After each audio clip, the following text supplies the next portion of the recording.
Thank you. How you doing? Felt weird talking over Tom Hanks. First question with CBS Radio. Hi, Mahershala. Congratulations. Again, we get used to this over here with you. Can you talk about what moved you about playing, I love the name Dr. Shirley, what moved you about that, the studying you did for it? And also a second question, which is a bit more touchy. There's been some criticism that not everything historically is historically correct in there, although there have been people like Kareem Abdul-Jabbar who have said any historical film is not exactly historically correct. Can you comment on that as well? Okay. Well, Dr. Shirley was the best opportunity that had ever come my way at that point. You got to think a year and a half ago, you know, coming off of Moonlight, which was an amazing experience, but, you know, I'm present in that movie for the first third of it, you know, and that had sort of been my largest, most profound experience in my 25 years of working, you know? And so to be presented Green Book and have Dr. Shirley, a multidimensional character who had agency, who chose, like no one else was doing that in this time. He didn't have to hire a white driver. He chose to hire a white driver in 1962 to be in the South and have a white man opening your door and carrying your bags. And for him to be within that relationship, to be the person in power, for him to be as talented and as intelligent as he was, the dignity in which he carried himself with, his own personal struggle to, you know, keep his life and things about his life private, because for those things to be public, it would not have been embraced. There were so many elements of that character. Again, the most present that at that time when I was offered that was the most present I have ever been in a project. And so I felt like I could do something with that character with the right help. And the right help for me was working off of Vigo and having Chris Bowers cover what I couldn't do on the piano.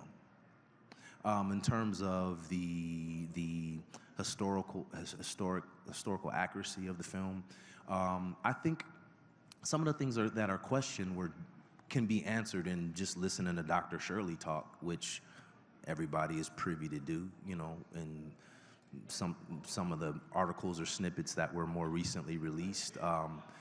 So I think it kind of need people to go back and see what Dr. Shirley has to say for himself and sort of circle back. And if there's questions about the accuracy of something, I think, you know, there's the right people who can address that. But I feel like my job is always the same. I have to assume whether it's fiction or nonfiction that it's the truth. And what I mean by that is, like, I have to approach it as if it's the truth. And my job is to make sure that that my work is as deep as possible, and that I'm as connected to my character as possible, and that I first and foremost believe myself so that I have a shot at an audience believing me. Thank you. Next question with the LA Times. Hi. So last year you were winning with Moonlight, and how 2 years ago. 2 years. I'm so sorry. Time. Okay. I just blocked out last year. It's just forgot about it. No, so last time you were here, you won for Moonlight. How does this year's win compare to last year or 2 years ago? You know what? I don't know how it compared. It was different. It was my first time sort of in this position.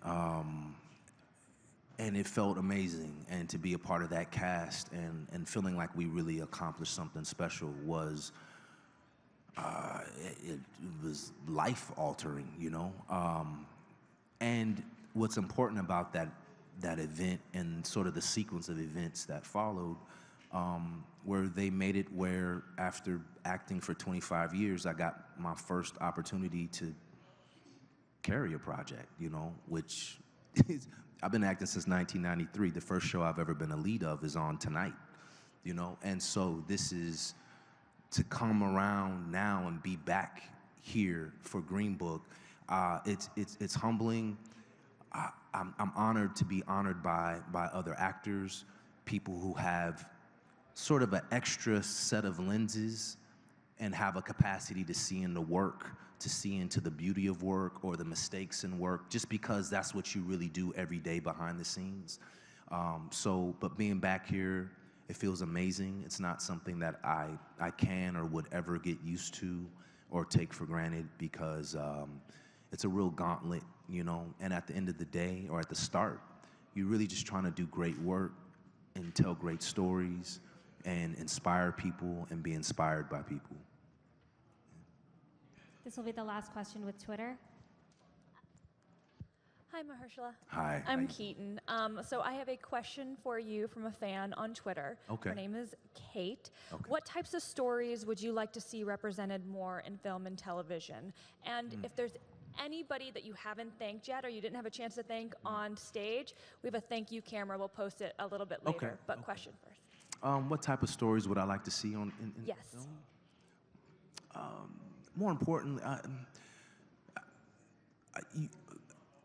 I think underneath that question is the filmmakers and people getting the opportunity to tell stories. People who have a more difficult time of getting within the tribe and the fraternity of filmmakers,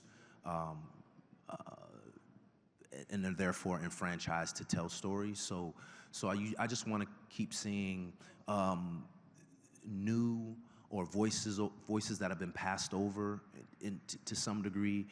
You just want to see a diverse array of filmmakers, men and women, have opportunities to tell their stories, because I think that will naturally lend to a different offering and sort of widen the scope and sort of deepen film, because you just have people with unique points of view who have not traditionally had their stories told or been in a position to tell their stories. So I would just like to continue to see new filmmakers and new voices get their opportunities. Boots Riley, I've known for, 20 years or whatever, and know him in a totally different capacity. And so to see him, really become a filmmaker and a really good filmmaker, like, that guy's brilliant, and you want to continue to see voices like that be supported.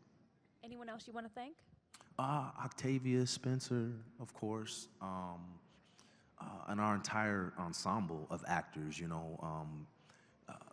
Many, don't get the credit that they deserve, but everybody played their part. And if something wasn't working on the day, it stood out, and we all worked to make adjustments and do the best work we could, but everyone's contribution was so critically important to the story work. And so, yes, Octavia and the rest of the ensemble. Thank you. Thank you. Thank you. That was the Thank last you. question. All right.